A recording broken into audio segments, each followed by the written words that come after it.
할렐루야. 오늘은 가스펠 프로젝트 구약 4권 12번째 시간입니다. 욥기 1장 1절에서 12절의 말씀을 함께 나누길 원합니다. 오늘 우리는 특별히 크리스찬과 고난이라는 주제로 이 말씀을 함께 나누길 원하는데요. 고난 또는 고통이라는 이 단어는 아마 오늘날을 살아가는 우리가 가장 많이 듣고 얘기하는 단어가 아닐까 생각해 봅니다. 코로나로 인해 또 자연재해로 인해 전 세계가 아파하고 있습니다. 이렇게 범세계적인 문제가 아니라 하더라도 우리의 주위엔 고난과 고통이 참 많습니다.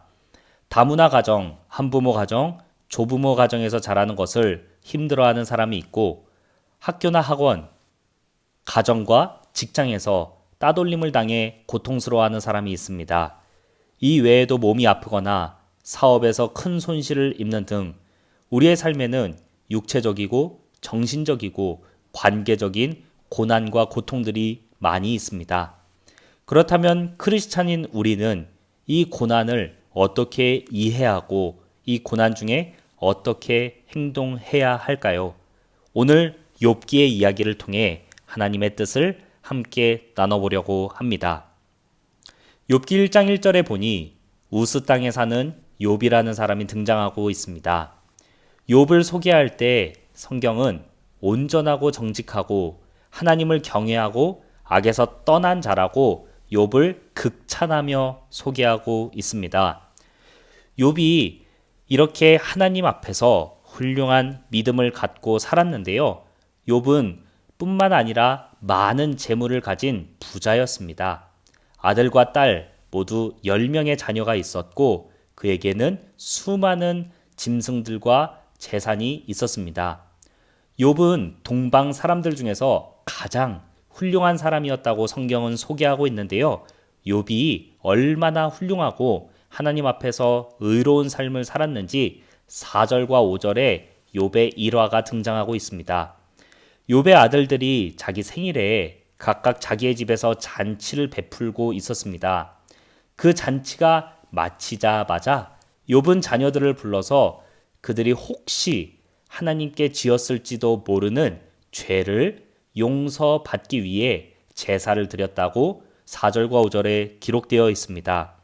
5절 후반부에는 욥의 행위가 항상 이러하였다고 얘기하면서 욥이 하나님 앞에서 의로운 삶을 살기 위해 얼마나 노력했는가를 얘기하고 있습니다. 여기까지 욥의 이야기를 살펴보면 우리는 욥기를 통해 과연 무슨 고난의 이야기를, 고통의 이야기를 하려는 걸까 의아해할 수 있습니다. 그런데 이야기가 갑자기 이상하게 흘러갑니다. 6절의 말씀에 보니 이 평화롭고 아름다운 이야기 속에서 사탄이 등장합니다. 그리고 하나님께서는 사탄에게 자신의 사랑하는 아들 욥을 소개하십니다. 이처럼 온전하고 정직하고 나를 경외하고 악에서 떠난 사람을 보지 못했다. 사탄아, 너도 욥을 알고 있니? 라고 얘기하고 있습니다. 사탄은 하나님께 9절에서 이렇게 얘기했습니다. 욥이 어찌 까닭 없이 하나님을 경외하고 사랑하겠습니까? 하나님께서 그에게 많은 재물과 또 많은 자녀들을 주셨기 때문이 아닙니까? 그에게서 모든 것을 빼앗아 보십시오. 과연 그가 하나님을 사랑하겠습니까? 라고 하나님과 욥 사이를 이간질했습니다. 그렇게 하나님께 얘기한 사탄은 하나님께 허락을 맡은 뒤 욥에게 있는 모든 것을 빼앗아 갔습니다. 욥의 가축들이 이방 사람들에 의해 아무 이유 없이 도살을 당했고요. 욥의 종들이 아무 이유 없이 모두 죽임을 당했습니다. 뿐만 아니라 한 집에 머물고 있던 욥의 아들과 딸들이 광풍에 의해 무너진 집에 깔려 모두 죽게 되었습니다. 순식간에 욥에게 있는 모든 것들이 다 떠나가게 된 것입니다. 그러나 욥은 하나님께 범죄하지 않고 하나님께 입술로 악을 얘기하지 않았습니다. 그래서 다시 한번 하나님은 사탄에게 욥을 칭찬하십니다. 보아라. 욥이 가진 것이 없어도 모든 것을 잃어도 이 고난 중에서도 나를 찬양하고 나를 경외하지 않니? 그러자 사탄은 다시 한번 하나님께 요청합니다. 욥을 더 고통스럽게 하고 더 고난스럽게 해도 과연 그가 하나님을 찬양할 수 있을까요? 라고 얘기합니다. 하나님은 욥의 생명만 건드리지 말라 말씀하시면서 사탄에게 욥을 시험할 수 있는 권한을 주십니다. 이 모든 일을 우리가 보면서 과연 욥의 이야기를 통해 우리는 고난을 어떻게 이해하고 행동해야 하는가 다시 한번 생각해 보길 원합니다. 만일 우리가 여기서 살펴보았던 욥기 1장과 2장 잠깐의 말씀을 통해서 욥기를 이해하면서 그래, 우리는 욥처럼 고난을 당해도 하나님께 원망하면 안 돼 라고 결론을 낸다면 우리는 총 42장의 욥기의 내용 중에 단 2장만을 보고 결론을 내리는 셈이 됩니다. 우리가 다루는 고통의 문제는 그렇게 가볍고 단순한 문제가 아닙니다. 만일 이것이 이야기의 결론이었다면 욥기는 단 2장의 내용으로 마쳤을 것입니다. 이제 우리는 욥기의 나머지 40장의 이야기를 간략하게 살펴보며 과연 욥기 속에서 고난과 고통의 문제를 어떻게 다루는지 간략하게 살펴보려고 합니다. 욥이 이렇게 고난을 당하는 것을 그의 아내가 모두 지켜보았습니다.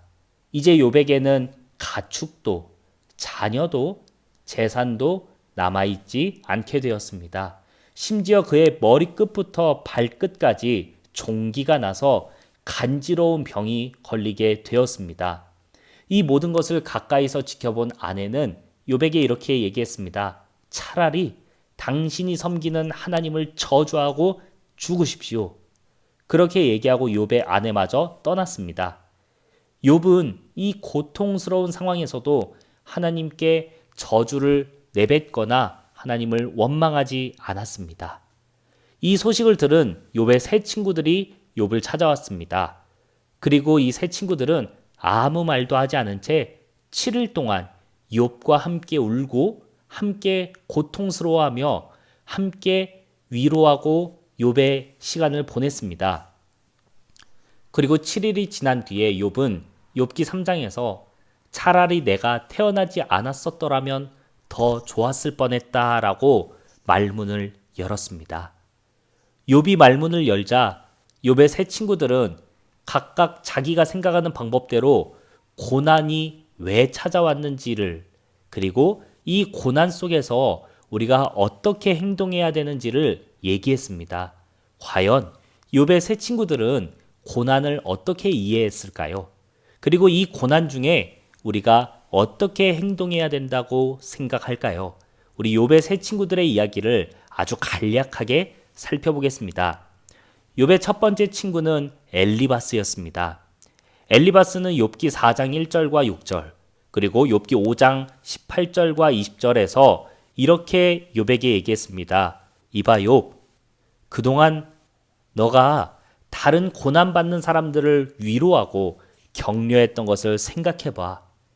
하나님께서 너도 반드시 구원하실 거야 라고 얘기했습니다. 이렇게 욥을 위로하고 하나님께서 반드시 구원하실 것이라고 욥에게 얘기했지만 욥은 엘리바스의 얘기를 들으면서 그동안 자기가 다른 사람들에게 했던 위로들을 후회한다고 욥기 6장 3절에서 얘기했습니다. 하나님께서 도와주실 거야. 하나님께서 함께 하실 거야. 하나님께서 우리를 그래도 지켜주실 거야 라고 얘기하면서 내가 기도해 줄게. 이렇게 얘기하는 것. 이것이 욥은 정작 도움이 되지 않았다라고 얘기하고 있습니다. 사랑하는 여러분, 우리는 엘리바스라는 욥의 첫 번째 친구를 통해서 고난과 고통을 당할 때 첫 번째 자세, 하나님께서 지켜주실 것이니 걱정 마 라고 얘기하고 생각하는 자세에 대해 생각해 보았습니다. 우리가 살펴본 이 첫 번째 자세는 욥에게 도움이 되지 않았다라는 것도 우리는 욥기를 통해 발견할 수 있습니다. 두 번째 욥의 친구는 빌닷이었습니다. 엘리바스와 욥의 대화를 살펴보았던 빌닷은 욥에게 이렇게 얘기했습니다. 그래, 욥, 잘 생각해봐. 하나님께서 까닭 없이 너에게 이런 징계와 형벌을 내리지 않으셨을 거야. 아마 너가 알지 못하게 지은 죄들 또는 너의 자녀들이 지은 죄 때문에 하나님께서 이런 징계를 내리신 걸 거야. 그러니 회개하자. 회개하면 하나님께서 다 고쳐 주실 거야 라고 얘기했습니다. 우리는 빌닷이라는 욥의 두 번째 친구를 통해서 고난을 대할 때 모든 것이 나 때문이야 라고 생각하는 유형에 대해서 생각해 보았습니다. 아마 코로나로 인해서 자연재해로 인해서 전 세계가 아파하고 고통 시대에 어쩌면 우리에게 가장 적합해 보이고 그럴싸해 보이는 이유는 이 빌닷의 얘기라고 생각할 수도 있습니다. 많은 사람들이 지금 회개하자, 하나님께 돌아가자라고 얘기하고 있습니다. 그리고 기독교인이 아니라 하더라도 환경에 관심이 있는 사람들은 자연을 회복시켜야 하고 우리의 잘못을 되짚어 봐야 한다라는 취지로 비슷한 얘기를 하기도 합니다.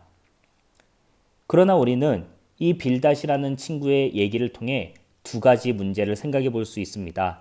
그것은 바로 첫 번째, 우리에게 임한 징계와 형벌이 우리의 죄 때문만은 아니라는 것을 생각해 볼 수 있습니다. 왜냐하면 욥기의 시작에서 성경은 욥을 의로운 자라고 소개하고 있기 때문입니다. 뿐만 아니라 하나님께서는 사탄에게 욥을 두 번이나 칭찬하시면서 의롭고 완전한 자라고 얘기하십니다. 그런데 그러한 욥이 죄 때문에 징계를 받고 죄 때문에 형벌을 받았다라고 얘기하는 것은 앞뒤가 맞지 않습니다. 또한 두 번째 빌닷의 문제는 만일 우리가 나에게 닥친 문제를 내가 지은 죄의 문제로만 생각하게 된다면 우리는 하나님을 은혜와 사랑의 하나님으로만 보기보다는 화내시는 하나님, 보복하시는 하나님으로 생각할 수 있습니다. 하나님의 뜻에 맞지 않게 살면 모조리 징계하시는 하나님, 없애는 하나님으로 생각할 수 있고 오해할 수 있습니다. 비록 이 시대를 보면서 우리의 죄를 회개하고 하나님께 돌아가자라는 말이 나쁜 말은 아니지만 모든 징계와 고난을 우리의 죄 때문만이다, 우리 때문만이다 라고 생각하는 것은 이런 문제를 발생할 수 있다라는 생각을 우리가 빌닷의 말을 통해 해볼 수 있을 것 같습니다. 자, 두 친구의 이야기를 통해서 욥과의 대화를 살펴보았던 마지막 세 번째 친구 소발은 이렇게 얘기했습니다. 그래, 하나님께는 뜻이 있을 거고 우리는 할 수 있는 게 없어. 그저 받아들이는 수밖에 없어 라고 얘기했습니다. 욥의 세 번째 친구 소발의 의견은 상당히 믿음 있는 사람의 얘기처럼 들리지만 사실은 상당히 회의주의적인 대답이라는 것을 알 수 있습니다. 상당히 냉소적인 대답이지요. 욥이 당한 고난과 고통이 얼마나 크고 아픈지는 생각하지 않고 어떠한 고난과 어떠한 어려움이 닥쳐도 아주 차가운 말투로 어쩔 수 없어. 내가 할 수 있는 게 뭐가 있겠어 라고 얘기하면서 그저 받아들여야 해 라고 얘기하는 것은 이것은 믿음의 대답이라기보다는 이 세상과 이 문제를 회의적이고 냉소적으로 받아들인다는 것을 우리가 생각해 볼 수 있습니다. 우리는 욥의 세 번째 친구 소발이라는 사람의 의견을 요즘 이 세상에서도 심심치 않게 발견할 수 있다는 것을 알 수 있습니다. 타인의 고통이라는 책에서도 이러한 문제들이 나와 있습니다. 이제는 텔레비전에서 살인과 자살 그리고 범죄의 얘기가 너무 많이 나오기 때문에 사실 이런 뉴스를 접하는 우리의 마음에 어떠한 감흥도 들지 않는다. 타인의 고통을 대할 때 우리는 점점 무감각해지고 냉소적이어진다는 것을 우리는 이런 소발의 이야기와 또는 책들을 통해서 발견할 수 있습니다. 이제는 내 주변에서 어떤 문제가 발생해도 코로나로 인해서 많은 사람이 죽어도 이웃 나라에 홍수가 나서 자연재해로 수십 명의 사람이 죽는다 해도 나의 삶에 아무런 감흥이 없어지는 시대가 되었습니다.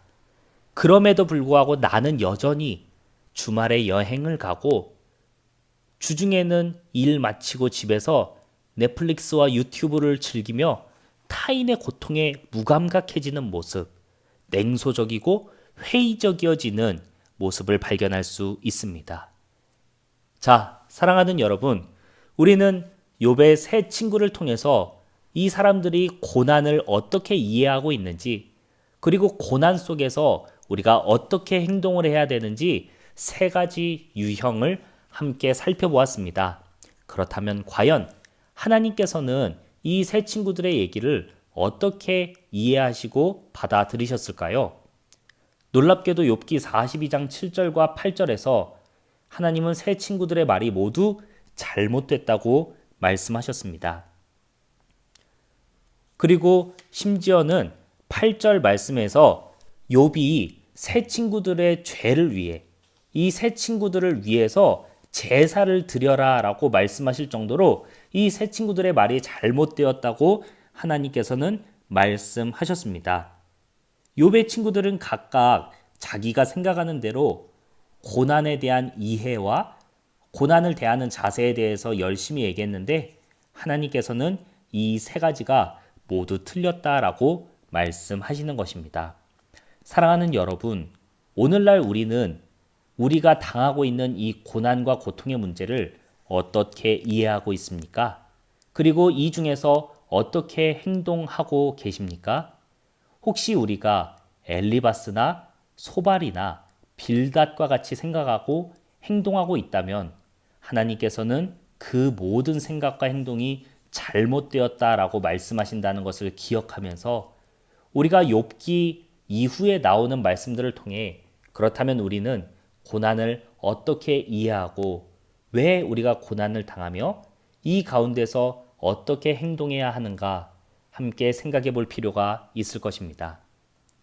우리는 욥의 이야기를 통해서 고난을 대하는 우리의 자세와 또 우리가 어떻게 고난을 이해해야 되는지를 발견할 수 있습니다. 특별히 욥기 23장 10절에서 욥은 자신이 당한 고난을 이렇게 설명했습니다. 그러나 내가 가는 길을 그가 아시나니 그가 나를 단련하신 후에는 내가 순금같이 되어 나오리라. 아멘. 욥은 고난을 단련이라고 표현했습니다. 하나님께서 자신을 죽이시려고 하거나 자신을 괴롭게 하기 위해서 고난을 주신 것이 아니라 이 모든 것을 단련과 연단이라는 단어로 표현했습니다. 욥은 이 고난이 우리를 더욱 맑게 만들어주고 우리를 더욱 귀하고 단단하게 만들어준다라고 얘기한 것입니다.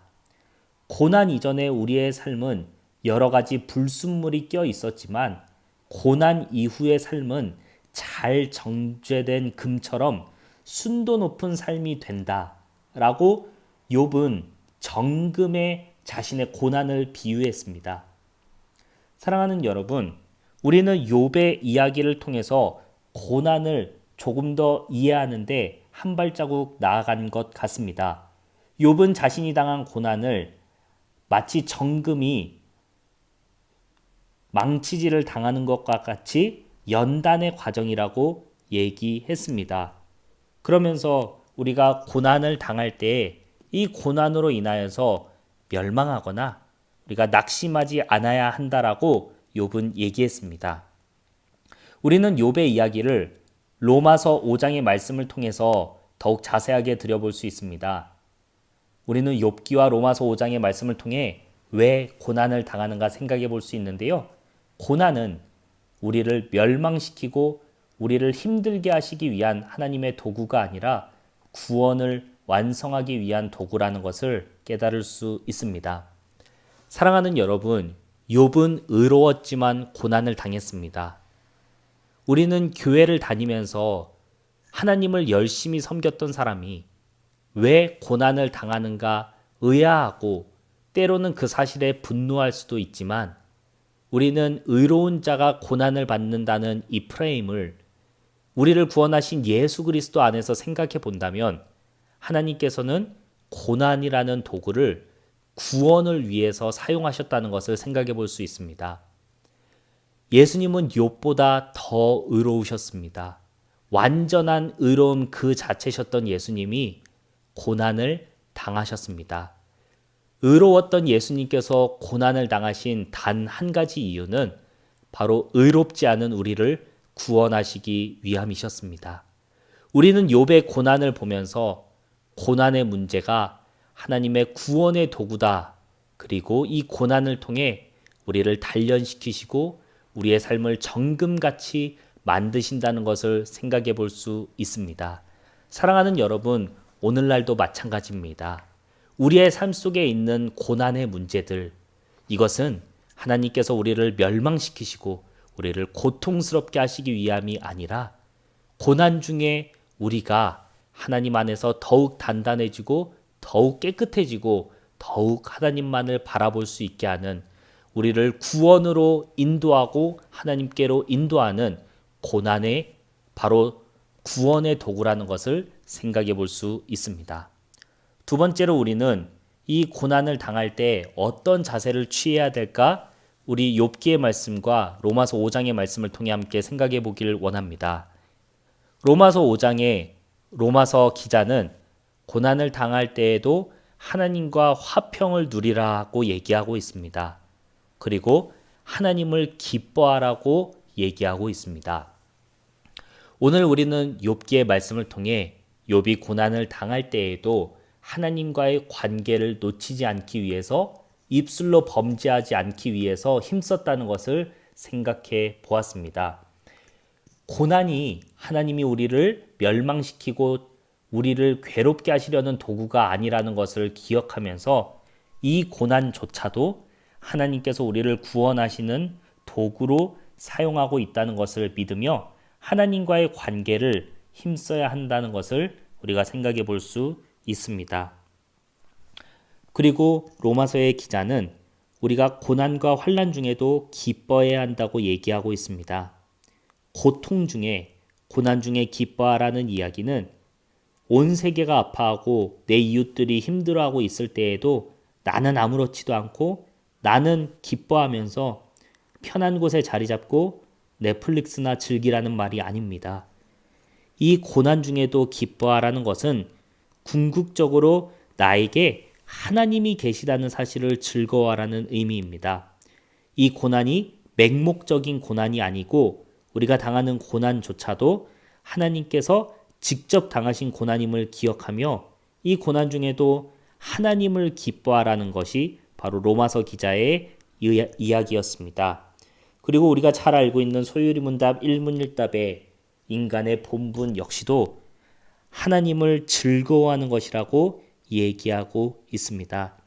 사랑하는 여러분, 이 고난 중에 우리가 기뻐하자라는 말이 어떻게 보면 아이러니하고 말이 안 되며 철없게 들릴 수도 있지만 우리가 다른 것을 기뻐하는 게 아니라 이 고난 중에서도 모든 것을 통찰하고 계시고 돌보고 계시는 하나님이 계시다는 사실에 우리가 기뻐하길 소망합니다.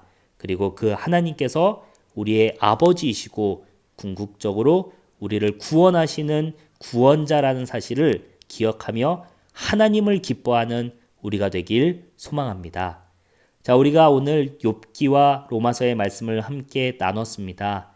욥기와 로마서의 말씀을 통해 고난을 대하는 우리의 자세와 우리가 고난을 어떻게 이해해야 하는지를 함께 나누었는데요.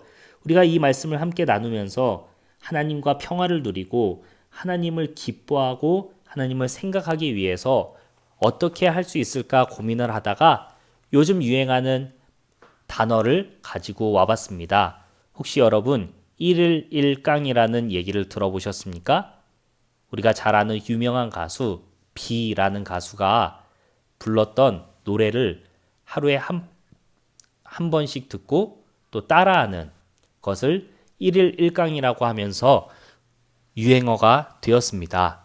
사람들은 저마다 자기가 좋아하는 것들을 하루에 한 번씩, 아니 수십 번씩 듣고 따라하면서 그것을 닮아가고 마음의 평안과 기쁨을 얻고 있는 것, 바로 1일 1강이라는 요새 생긴 신조어입니다. 저는 이 단어를 보면서 우리 크리스천들도 이 고난의 때에 하루에 한 번씩 하나님의 말씀을 듣고 하나님을 찬양한다면 얼마나 좋을까라는 생각을 해보았습니다. 사랑하는 여러분, 우리가 하나님께 나아가기 참 어려운 때입니다. 이럴 때일수록 우리가 고난 중일수록 하나님과의 평화를, 하나님을 기뻐하는 삶을 더욱더 살기 위해 힘써야 할 것입니다. 우리가 이 어려울 때에 시편의 말씀을 함께 나누고 또 시편의 말씀을 통해 하나님을 찬양하는 1일 1시편의 운동을 함께 했으면 좋겠습니다. 하루에 시편의 말씀을 한 장씩 읽고 그 말씀으로 이루어진 찬양들이 많이 있습니다. 유튜브에 시편 찬양을 검색하여 하나님을 찬양한다면 우리가 다른 어떤 것이 아니라 하나님으로 인해 기뻐하고 하나님으로 인해 평안을 누리는 삶을 살아갈 수 있게 될 것입니다. 사랑하는 여러분, 고난과 고통은 하나님께서 우리를 멸망하시기 위한 도구가 아닙니다. 고난도 고통도 이 세상에 있는 모든 것들도 하나님께서 우리를 구원하시기 위한 도구로 사용하신다는 것을 기억하며 우리 주 하나님을 신실하게 섬기고 따라가는 우리 모두가 되길 간절히 소망합니다.